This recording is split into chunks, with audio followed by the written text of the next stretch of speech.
As you can see behind me, my 50 Ford is finally in some primer, and during that process I picked up a really cool trick to paint something like this with the windshield or back glass still in it.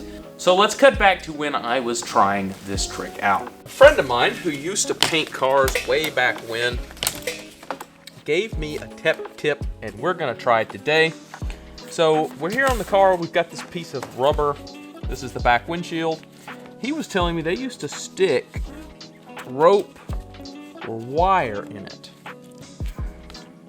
and use that to hold it up. Yeah, like that.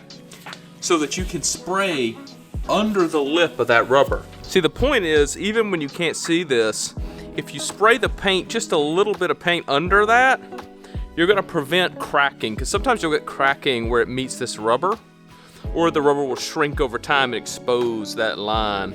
This is, of course, only when you're painting cars and not taking the windows out of it. I always recommend you do take the windows out of it, but not doing that today because it's got all brand new rubber in it. I don't want to tear it up removing it. So we're just gonna work this in, and it is difficult. This is a number 12 piece of copper stranded electrical wire.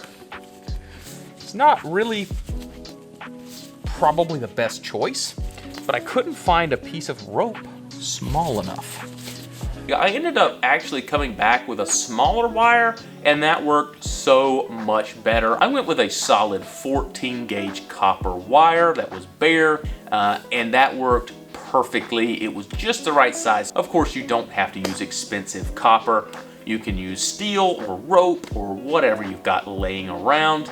This just happened to be what I had on hand. Now, as you can see here, I found a plastic pry bar like you'd use for door panels or even auto glass itself, and that worked really good to get this wire up in that rubber. Now, I did struggle with it a bit at first, but once I got the hang of it, it went really quick, and I ended up getting the whole windshield and back glass done in about 20 to 30 minutes. I think this is gonna be really good.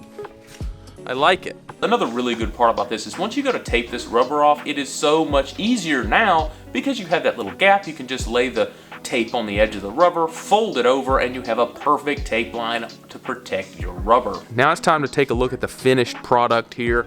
You can see where I rolled that tape around to really protect this rubber. I'll even pull a piece off here so you can see.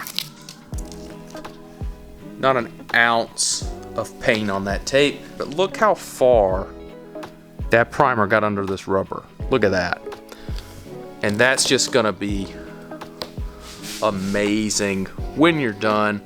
And when all the wire's out, this rubber will lay back down. But look at that. That's what you want, because you got this nice feathered edge now. You're not gonna get that cracking that you would have got if it was right up against this rubber. In my opinion, this is a great tip. I cannot recommend it enough. Well, I hope you found this tip helpful. If you did, hit that thumbs up button because it really does help. And if you've got any good tips, drop those down in the comment box below. Thank you so much for watching, and I'll see you next time.